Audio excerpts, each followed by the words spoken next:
Il était une fois un petit garçon nommé Léo. Il avait 7 ans, une tignasse brune qui partait dans tous les sens et des yeux pétillants pleins de malice. Il adorait raconter des histoires, faire des blagues et parfois un peu trop souvent en inventer. Cet été-là, il partait en vacances à la campagne, chez son oncle et sa tante. C'était la première fois qu'il partait sans ses parents, et il n'était pas tout à fait rassuré.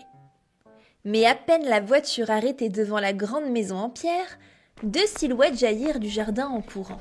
« Léo !» cria une voix joyeuse. « T'as pris ton maillot ? On va à la piscine tout à l'heure !» lança l'autre.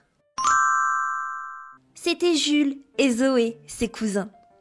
Jules avait 10 ans, calme et sérieux, toujours un livre à la main ou les bras croisés comme un petit chef. Zoé, 6 ans, était pleine d'énergie, vive comme l'éclair.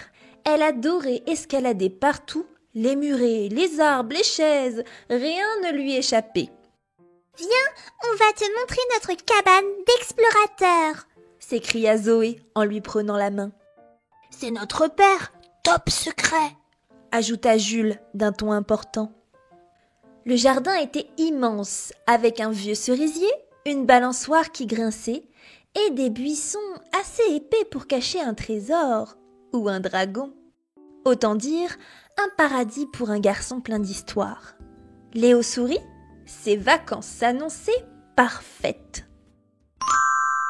Un matin, alors que Jules lisait dans le hamac et que Zoé cueillait des fleurs, Léo revint en courant, les bras en l'air.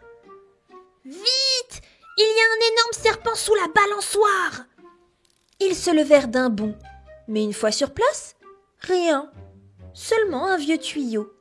« Léo !» grogna Jules. « C'est peut-être qu'il s'est caché ?» répondit Léo avec un faux air innocent. Le lendemain, il cria qu'il avait vu un hibou monstrueux dans le grenier, puis une queue de renard cachée dans le cerisier. Le jour d'après, il affirma avoir entendu un hurlement dans la nuit. Mais chaque fois, rien du tout. « T'exagères, Léo !» dit Zoé. « On te croit plus maintenant !»« Ouais, c'est toujours des histoires !» ajouta Jules. Léo haussa les épaules. Il pensait que ce n'était pas grave, qu'il trouverait une autre histoire demain. Il ne savait pas encore qu'une vraie aventure allait bientôt arriver. Cette nuit-là, Léo n'arrivait pas à dormir. Il faisait chaud, trop chaud. La lune brillait fort derrière les volets et les draps étaient tout emmêlés autour de ses jambes. Il se leva sans bruit, enfila son short et s'approcha de la fenêtre. Le jardin était baigné d'une lumière pâle, presque argentée. Tout semblait calme, sauf là, dans le fond, les buissons bougeaient. Pas juste un petit frisson de vent, non. Quelque chose se déplaçait. Léo ouvrit grand les yeux. « C'était quoi ça ?» souffla-t-il pour lui-même. Sa curiosité était plus forte que sa peur. Il descendit sur la pointe des pieds, traversa le salon plongé dans l'ombre et ouvrit doucement la baie vitrée. L'air du dehors était tiède, chargé d'odeurs de terre et de fleurs. Debout sur la terrasse, Léo scrutait le jardin. Les buissons remuaient encore. Et soudain, 2 yeux brillants apparurent dans l'ombre. Ils étaient fixes, ronds, jaunes. Ils le regardaient. Léo ne bougeait plus. Il sentait son cœur cogner dans sa poitrine. Ses jambes devenaient toutes molles. Il recula doucement, puis tourna les talons et détala en courant dans les escaliers. « Jules, Zoé, réveillez-vous !» cria-t-il en se jetant sur leur lit. « Hein ? Quoi ?» grogna Jules. « Mais qu'est-ce que tu fais ?» marmonna Zoé. « Il y a un truc dans le jardin, j'ai vu des yeux, je vous jure, c'est un loup !» Zoé se redressa en fronçant les sourcils. « Encore tes histoires ?» « Tu recommences, sérieusement ?» soupira Jules. « On a dit qu'on arrêtait de te croire. »« Mais là, c'est vrai, je l'ai vu, il me regardait. »« Tu dis ça tous les jours, Léo, on en a marre. » grogna Jules en se retournant. De son côté, Zoé tira la couverture jusqu'à son menton et se rendormit. Léo resta seul au milieu de la pièce. Il avait le souffle court. Cette fois, il en était sûr, ce n'était pas une invention. Alors, il attrapa l'appareil photo de son cousin sur l'étagère et redescendit prouver qu'il disait la vérité. Léo traversa le salon à petits pas, l'appareil photo serré contre lui. La baie vitrée était toujours entr'ouverte et il glissa dehors pieds nus sur le bois frais de la terrasse. Le jardin semblait dormir. Mais au fond, les buissons remuaient encore. Il s'approcha lentement. 1 pas, 2 pas, 3. L'appareil photo tremblait dans ses mains. Il leva l'objectif. Rien. Et puis, un reniflement. Un souffle lourd, profond. Un grognement très bas. Les buissons s'ouvrirent doucement. Et là, une ombre surgit.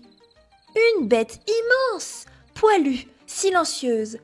Ses yeux brillaient comme 2 petites lunes. Ses pattes frôlaient l'herbe sans bruit. Léo recula, les jambes flageolantes. C'est un loup, souffla-t-il glacé. Il recula encore et trébucha sur une pierre. Paf! Il tomba en arrière, les fesses dans l'herbe, l'appareil photo projeté plus loin. La bête s'avança d'un pas, puis d'un autre. Léo hurla de toutes ses forces. « Au loup! Au loup !» Léo pleurait presque. « Au secours! À l'aide! Au loup !» Et soudain, une voix grave claqua dans la nuit. « Couchez, Malou !» La bête s'arrêta net. Elle se figea, puis s'assit sagement, la langue pendante. Ses yeux n'avaient plus rien d'inquiétant, ils étaient doux, presque rieurs. Une lumière jaillit du porche. L'oncle de Léo arriva en courant, une lampe torche à la main. Derrière lui, Zoé et Jules étaient là, essoufflés. « Malou, tu recommences à rôder, toi !» dit l'oncle en s'approchant. Léo resta figé, les yeux écarquillés. Malou ?» bredouilla-t-il. « C'est le chien des voisins !» expliqua l'oncle en lui ébouriffant les cheveux. « Un vrai détective. Il adore explorer la nuit. Et il a un faible pour nos buissons. » Malou s'approcha, renifla la main de Léo et lui fit une grosse léchouille baveuse sur le nez. « Bah !» fit Léo, à la fois dégoûté, mais soulagé. Zoé éclata de rire. « Bon, cette fois, t'avais pas inventé. » « C'était pas un loup, mais presque, » admit Jules en souriant. Le lendemain matin, le soleil brillait doucement sur la table du petit déjeuner. Léo s'installa en silence, un peu fatigué. Ses joues étaient encore chaudes de la peur de la veille, mais aussi d'un drôle de mélange entre la honte et le soulagement. Zoé l'observa un moment puis dit doucement. « Tu sais, hier j'ai eu peur. Pas à cause du loup, mais parce que t'as crié pour de vrai. » « Moi aussi, » ajouta Jules. « Quand t'as hurlé comme ça, j'ai compris que c'était pas comme d'habitude. » Léo baissa les yeux. Il jouait avec un coin de sa tartine. « J'ai souvent inventé des trucs pour qu'on m'écoute. Mais quand j'ai vraiment eu besoin de vous, personne n'est venu. » Sa tante, qui préparait le chocolat chaud, se retourna avec un regard doux. « Ce n'est pas grave d'aimer qu'on t'écoute, Léo. Mais si on raconte trop de choses fausses, les autres ne savent plus quand c'est important. » Léo hocha la tête. « C'est fini. Maintenant, quand je parlerai sérieusement, ce sera vrai. »« Et là, on saura que tu dis la vérité, » dit Jules. Zoé ajouta en croquant dans une pomme. « Et puis, pour jouer, t'as le droit d'inventer. Mais seulement si on sait que c'est pour s'amuser. » Tout le monde rit, même Léo. Et pour la première fois depuis longtemps, il se sentit écouté, sans avoir besoin d'inventer quoi que ce soit. Pour emporter tes contes partout avec toi, demande à tes parents de télécharger les coloriages de ton histoire préférée. À très vite pour de nouvelles aventures sur Plumine.